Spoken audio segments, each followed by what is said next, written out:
So, folks, I wanted to talk about this CNN politics piece that just absolutely infuriated me. The path to a Democratic Senate majority runs through these voters. And, guys, whenever you see a headline like this, I want you to immediately get skeptical because I'm just throwing this out there, but usually when someone is making an argument like this, it's a Trojan horse, right? Like it is to put forward their idea of what the messaging needs to be in order to resonate with, folks. Let's just read into it, shall we? With a series of candidate recruiting successes, Democrats have established a plausible, if still difficult, path to recapturing the Senate this year. But to regain the majority, the party will need to overcome the blue-collar barricade. In nearly all the states that will decide Senate control this November, white working-class voters, the core of the GOP coalition under Donald Trump, constitute a bigger share of the electorate than they do in the nation overall. And for all the success the Democrats recorded in the 2025 elections, even the winning gubernatorial candidates in New Jersey and Virginia struggled among those white voters without a 4-year college degree. Unless Democrats can do better this November in states such as Maine, Ohio, Michigan, and Minnesota, their potential path back into Senate control will quickly close off. I gotta say here, guys, as we go through this, there's like a deeply, deeply weird and unexamined repetition of what it means to be working class and equating that with white that should be like immediately setting off alarm bells for any kind of editor that's going over this or any kind of writer that's going over this. And the fact that it is unexamined here or anywhere else really in mainstream media is bizarre to me. And I want to at least be able to like point that out. Unresolved concerns about the cost of living have softened Trump's support among working class white voters and provided an opening for Democrats to improve their performance with that group. Strategists in both parties agree, but the party still faces many hurdles to reach the support it will need to regain the Senate. Like, you keep going through here, and it's basically a bunch of arguments about how, the Democratic leadership needs to ignore, the concerns about ICE, needs to ignore a bunch of these other things in order to focus on affordability. And the argument being put forward here is exactly the kind of argument that is being fed to people like Chuck Schumer. It's why Chuck Schumer and Hakeem Jeffries are so reticent to say anything about Minnesota or ICE, are so, locked into just talking and focusing on affordability. It's because they think they can pick up these conservative voters, right? And, white conservative voters, it just keeps coming back to that. Yet to regain the majority, Democrats would need to run more competitively among white voters without a 4-year college degree, the most widely accepted definition of the working class, than they typically have done in the Trump era. And I just have to say, no, actually, white voters without a 4-year college degree, that's not the most widely accepted definition of working class. Even if you took the white out of it, it still wouldn't be the most widely accepted definition of working class. This guy is a professional senior political analyst working at CNN. And I just have to say, okay, working class, you work for the people who own capital. You're getting a wage, okay? There you go. That's it. You are not the owner of capital. You are instead being paid for your work and services. If you are being paid for your work, you are working class. That's your simple little rule of thumb there. All right. The idea that it's like, oh, well, if you don't have a college degree, you're working class. That's not how that works. I saw that and I saw red. I'm so sorry.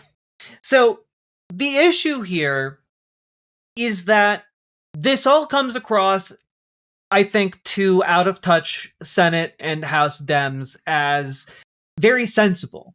You need to focus on, affordability because that's where the white working class is. And we need to reach them where they're at without throwing any trans people under the bus. unless, we have to. But my argument here is that they fail to understand that ICE is a working class issue, right? Like, if you are not able to go to the grocery store, that's a working class issue because you're afraid of getting nabbed by a bunch of masked goons and stripped from your family, even if you're a citizen. That's a working class issue. The fact that right now in Minneapolis, basically every business downtown has to have its doors locked, and people have to like knock or try and buzz themselves in because ICE has just been rolling up and like attacking customers and kitchen staff at like, Mexican food restaurants. Like, that's a working class issue. The non-working class doesn't necessarily have to worry too much about being grabbed by ICE because they're looking to go after poor working class people. Like, I've talked about this like before, but in the video of ICE agents trying to break into Rectangle Pizza here in Minneapolis, they were trying to harass Rectangle in retaliation for the fact that Rectangle Pizza was supporting immigrant families by making them pizzas, right? For free.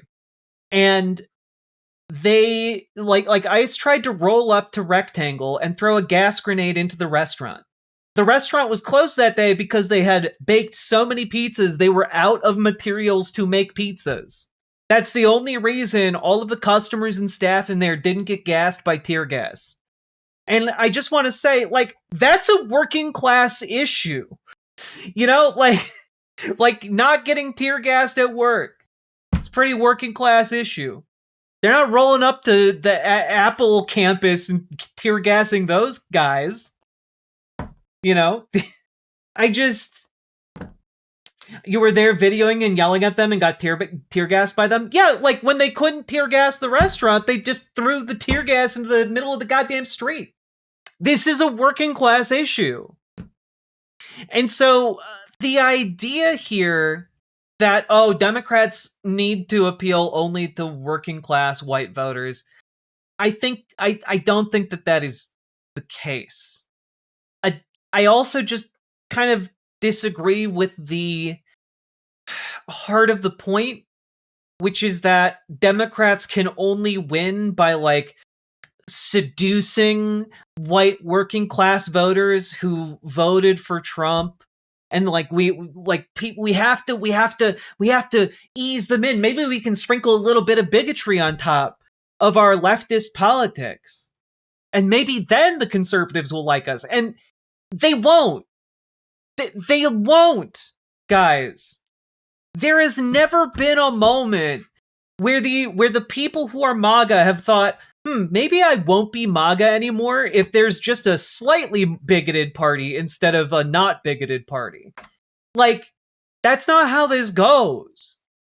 So the argument here that like Democrats need to capitulate rather than Democrats need to actually understand the material concerns of their constituents. Because I think in like Washington, D.C. world, where, Chuck Schumer is and Hakeem Jeffries is, I think to them, ICE is an abstract issue. It's not one of those concrete, everyday working people issues. It's an abstract issue. And to some places in this country, ICE is going to remain an abstract issue. But they have put enough money into ICE that it's going to be basically fucking everywhere by the end of this year. And so it is going to be a much bigger working class issue, especially because the Dems aren't stopping this. Like, we have one last kind of attempt even to stop the rollout of ICE. And all of the indicators behind the scenes seem to be that Democrats are going to cave on that. So if you'd like to maybe apply some pressure to make that not happen, please consider calling your reps and your senators, because any amount of pressure we can get to avoid that would be great. But if we don't avoid it, then like this is only going to become even more of a working class issue. We also need to, instead of turning our backs on oppressed and marginalized communities, do a better job explaining to those hesitant working class folks why helping marginalized people is a good thing. Well, and also to understand that being working class means you are marginalized from those in power. You know, like, the idea here isn't that, like, oh, no white people are poor, no white people are struggling, etc., which is what I think Republicans try to feed to their base and feed to their voters as, like, this is the idea, this is what liberals think of you. They think that you don't have any problems, white people. And, like, that's not at all what folks on the left actually think. It's just, like, when we're talking about this issue, like, white folks in Appalachia, like, are dirt fucking poor. They need reforms so that they can live lives of dignity. And I think that that's fundamentally what Zoran Mamdani nailed in his campaign. And it's why he appealed to such a broad array of different voters, even conservatives. It's because his messaging wasn't about breaking down people into clear and concise demographics. It was about providing people what they actually fucking needed to live a life of dignity. The only money that should ever be invested in ICE is money for home renovations and rip-offs of Under Pressure. oh, you, Sake. Thank you for the 5 tier 1 subs. Excellent timing, as usual. It's... I just gotta say, like, yeah, if you don't think this is a working class main issue, by the way, Addercop is 100% correct. Like, they are deploying every damn place, and they're choosing a bunch of, like, states that they perceive in the Beltway as being, like, weak. You know, Minnesota, Maine. And they're showing up with ICE, and they're trying to trick people, and they're trying to, like, do their little fascist disappearing act. And people are catching on, you know? When you have a bunch of, like, armed federal agents show up at your door to collect information, you get wise really quick to what's happening. And so, all of this saying, I think that we have a demonstration of how to move forward when it comes to working class issues. And it is not a focus necessarily on just affordability, but a focus on being able to live with dignity, you know? And I think a lot of Democrats want to avoid going big with a lot of this so that they don't have to make big promises. Democrats should run on having a constitutional amendment that will allow Mamdani to run for president. Democrats will win every Senate seat. I am not gonna lie, if we make it through this kind of crucible of terrible political times, that is, I think, a very real thing that could happen. Largely because I just keep watching Zoran Mamdani do municipal mayor activities. People are stopping their cars and getting out, and, like, in the middle of traffic, and just, like, they are showing up for him in a way that makes me think he's not going to go anywhere. Like, he is on the upswing, and yeah, I think that is less pie in the sky than some people might imagine. And, you know, with that much positive energy behind him, if he can deliver in New York City, there is a very real possibility of an FDR-like rise to prominence. Yeah, like Pirate Amir, it reminds me of the FDR parade float. Like, FDR got so many terms as president.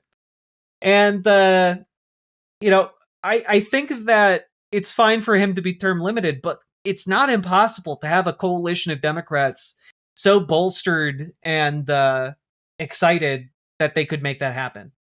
So, all that being said, I just think that when it comes to what working class means and what messaging appeals to the working class, I gotta be honest, fuck the polls. Fuck the polls. The Fuck 'em. opposite of a constitutional amendment is a prostitutional amendment. Let's hear those oral arguments. No, Sake! And also because you brought it up. This is your fault. No, she's gonna prosecute the president of the.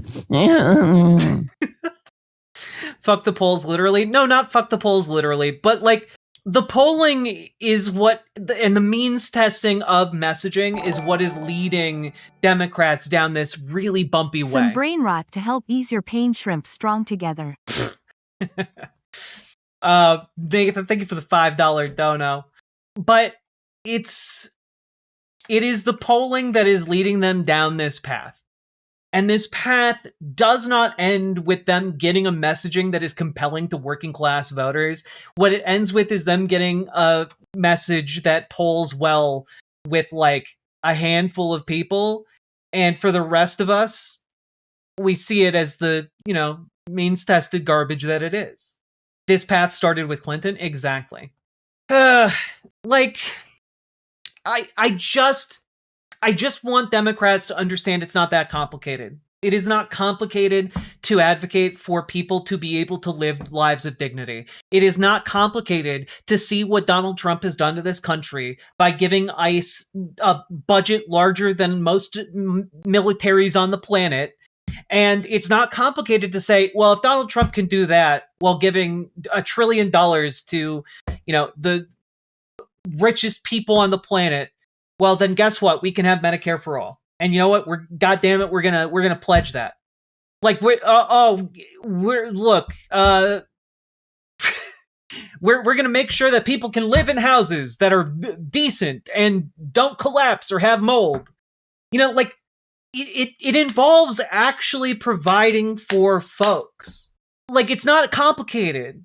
Like, if you're a human being, and I presume you are if you're watching, you think about what do you need in order to have like a healthy life that you feel is worthwhile and like dignified and has time for fun and work, and like it's not difficult. It's just the golden rule applied to governance.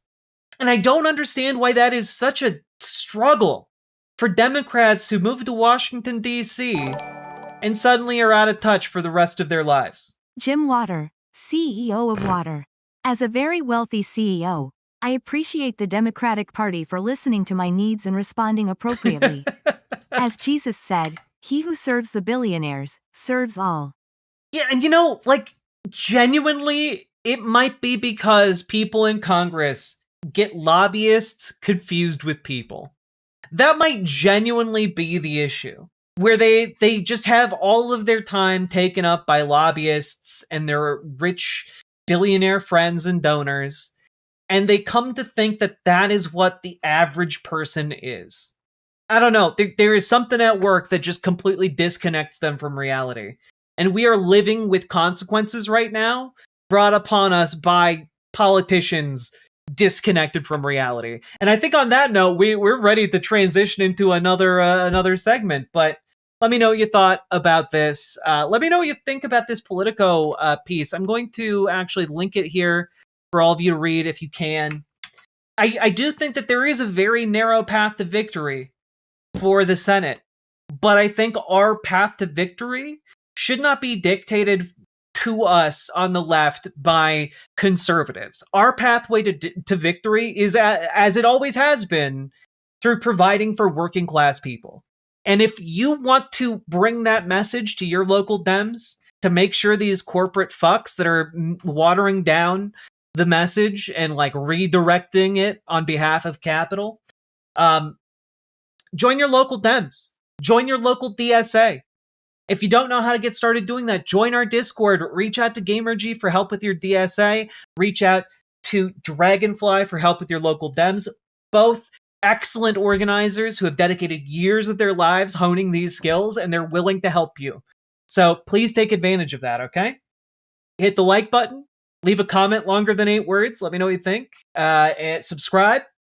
And last but not least, check out ImogeneOlivia.com. Gender euphoric lingerie designed from the ground up for trans femmes, tested with cis men, cis women, non-binary folks. Check it out. It's super comfortable. It is beautiful. And more styles and colors are coming in the near future. So check it out, folks. Let's keep on going. Riverboat Jack is coming to town. All the viewers gather round. Twitch and YouTube is where she streams. All that content is bursting the seams. Politics, gaming, and plenty more. Her sense of fashion you'll adore. So grab your stuff and hop aboard. We're going straight to Jack's Discord. Riverboat.